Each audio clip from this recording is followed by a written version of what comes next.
Computer Programming from Beginner to Badass. JavaScript, HTML, CSS, and SQL. A step-by-step guide for beginners 2021 by Zach Fleming and Stephen Weber. Narrated by Lawrence Watterson.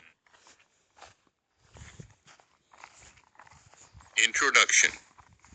Congratulations on downloading Computer Programming from Beginner to Badass. JavaScript, HTML, CSS, and SQL. And thank you for doing so.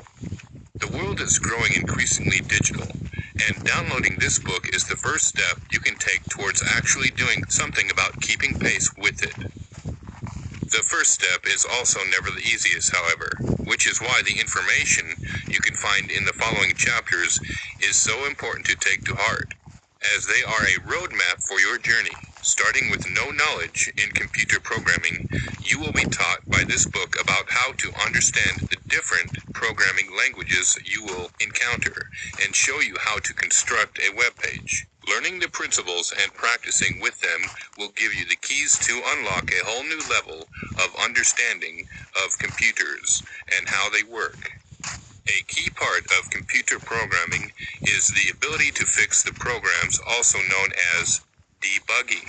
Finding the errors and being able to correct them. I will include some instructions in this area, in the hopes of you being able to be well-rounded in your knowledge when you are finished reading this book.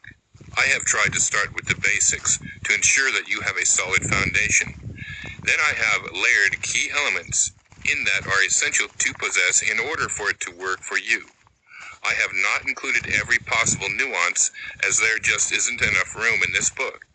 I do believe that you will have a solid understanding of the components necessary for you to be able to begin practicing. After all, that is where all the experience and the best understanding comes from. I have tried to make this book not only informative, but also interesting as well as efficient. I have tried not to ramble on too much. Sometimes you get on to a point that you find so moving, and you go on and on about it, and everybody else is like, okay, got it already, let's move on. I try to avoid those types of scenarios while keeping it from becoming too dry at the same time. I will spend some time focusing on testing web projects on different browser platforms. I will touch on how to mitigate different types of code and how to go about doing testing. I will delve into using automation in your testing and show you how it can speed the process up for you. I will also mention which tools will be the most useful in fixing problems as well as in testing for them. In spoken language, we tend to emphasize certain words or syllables to manipulate the meaning of what we're saying. It is no different with the programming language, except that the method we tend to stress the words with its italics. In HTML, you would use the less than em greater than element to perform this task. This will make the document more interesting to read. Screen readers recognize these, and they will be spoken in a different tone. Description. Inside, you will find an introduction to JavaScript, HTML, CSS, and SQL. These are computer programming languages. Some of them are more precisely referred to as scripting languages. Starting with JavaScript, I will introduce you to the above mentioned programming languages. Hopefully by the end of this book, you will have the answers to questions of what it is and what you can do with it.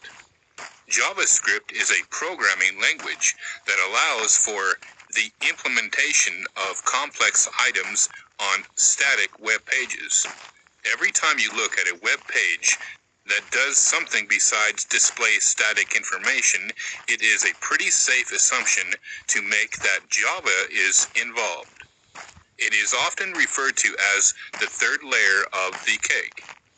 HTML is a relatively simple programming language that, at its core, consists of elements. These elements allow you to distinguish different sections of text as different aspects of your page, whether it be a paragraph, a heading, a column, or whatever you need it to be. This is accomplished with the use of these elements. This language is also where you can get the ability to create hyperlinks.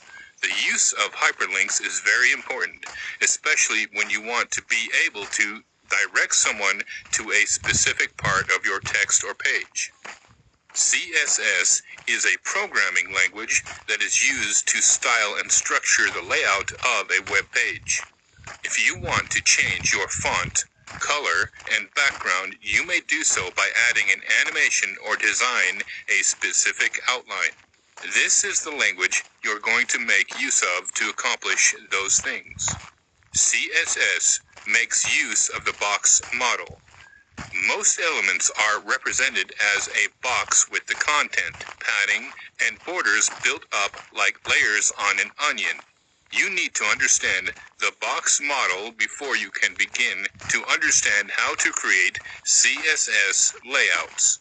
Meanwhile, SQL is a programming language that is designed to work with sets of facts and how they relate to each other. As you might expect, relational database programs make use of SQL.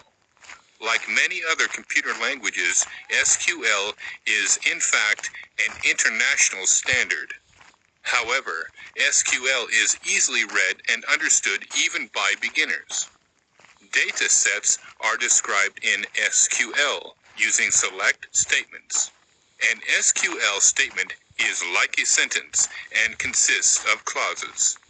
Some clauses are required in a select statement. Chapter 1. The Basics in Programming with JavaScript. What is JavaScript, you may be asking? It is a computer programming language. It is used to add interactions to your website. This can take many forms, whether it be a game, a reaction when a button is pushed, or perhaps someone entering data into a form. These may be some of the questions you're thinking to yourself among a myriad of others that you have no answers to.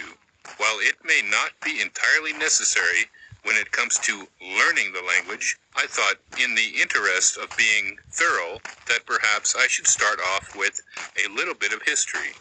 In the early 1990s, there was a flourish of activity and businesses being formed. The main area of activity was the browsers that were competing to be number one.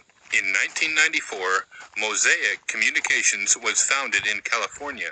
Its authors were tasked with creating Mosaic Netscape and ensuring that it contained no code that had been previously used in CSA Mosaic, which was the first popular graphical web browser that had been released. An interesting note that shows the mindset of the times is that the company internally codenamed their browser Mozilla, which means Mosaic Killer. In 1995, Brendan Eich was recruited by Netscape Communications. In May of that year, it became apparent that in order to defend the language that they wanted to create, they would need a prototype. The writing of this prototype was accomplished by Eich in 10 days. Although developed under the name Mocha, by the time it was deployed in December, it had been renamed JavaScript. JavaScript was adopted by Microsoft in 1996 and was part of Internet Explorer 3. However, it was still rapidly gaining a reputation for being a roadblock to a cross-platform standard-driven web. In the attempt to obtain standardization, Netscape turned to ECMA International, and in December 1999, ECMA Script 3 was released. This is the modern-day baseline for JavaScript. JavaScript is almost entirely object-based, and whereas many of the competitive languages use classes for inheritance, JavaScript uses prototypes. JavaScript is extremely versatile, making it an excellent place for the beginner programmer to start. Start small with perhaps an image gallery or programming a response to a button click, and then as your experience expands, you'll be able to create more complex, detailed projects